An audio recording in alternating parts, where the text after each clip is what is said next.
দেশে বিভিন্ন মসজিদে ইমাম খতিব মুয়াজ্জিনদেরকে হেনস্থা করা হচ্ছে, তাদের উপর শারীরিক নির্যাতন করা হচ্ছে, তাদের অনেককে মসজিদ থেকে চাকরিচ্যুত করা হয়েছে। এ বিষয়ে আমরা উদ্বিগ্ন।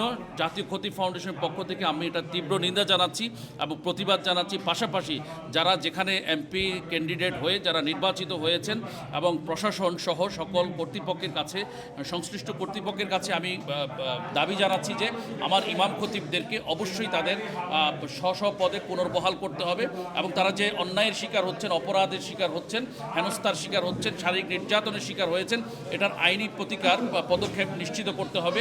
আমরা ইতোমধ্যেই আমাদের জাতীয় খতিব ফাউন্ডেশনের পক্ষ থেকে পদক্ষেপ নিয়েছি। এ বিষয়ে আমরা আইনগতভাবে সর্বোচ্চ পদক্ষেপ গ্রহণ করব। সারা বাংলাদেশে আমরা ইতোমধ্যেই খবর পেয়েছি চট্টগ্রাম ফেনী, 14 গ্রাম, তারপর খিলগাঁ, এরপরে টঙ্গী, তারপরে পাবনাতে, নওগাঁতে, বরিশালে বিভিন্ন এলাকায় ইমাম খতিবদেরকে নির্বাচনে কাজ করার কারণে তাদেরকে চাকরিচ্যুত করা হচ্ছে, তাদেরকে মসজিদ থেকে বের করে দেওয়া হচ্ছে, কাউকে কাউকে হুমকি দেওয়া হচ্ছে, কেউ কেউ অলরেডি ঘরবাড়ি ছেড়ে পালিয়েছেন, এরকম মানে পালাতে তারা বাধ্য হয়েছেন হুমকি ধমকির মুখে। তার মধ্যে সবচেয়ে উল্লেখযোগ্য হলো ঢাকার অত্যন্ত সুপরিচিত একটি মসজিদ সায়েন্স ল্যাবরেটরি মসজিদ, যেটাকে বিসিএসআইআর মসজিদ বলা হয়। সেই মসজিদে সেখানে দীর্ঘ 12 বছরের খতিব মুফতি শামসুদ্দোহা আশরাফি সাহেব, তিনি জনপ্রিয় একজন মুফাসসিরে কোরআন।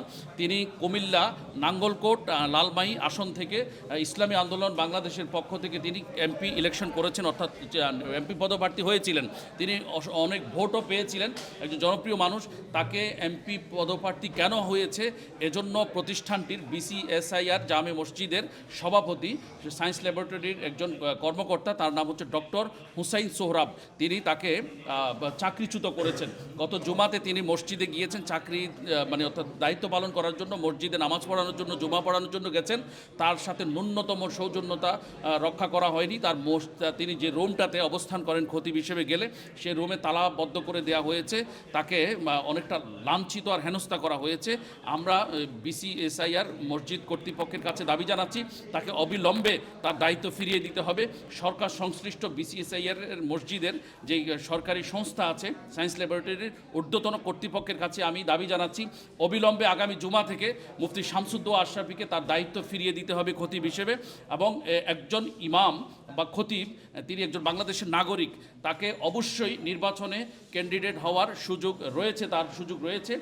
বাংলাদেশের সাংবিধানিক অধিকার হিসেবে যে কোনো নাগরিক নির্বাচনে পদপ্রার্থী হতে পারবেন।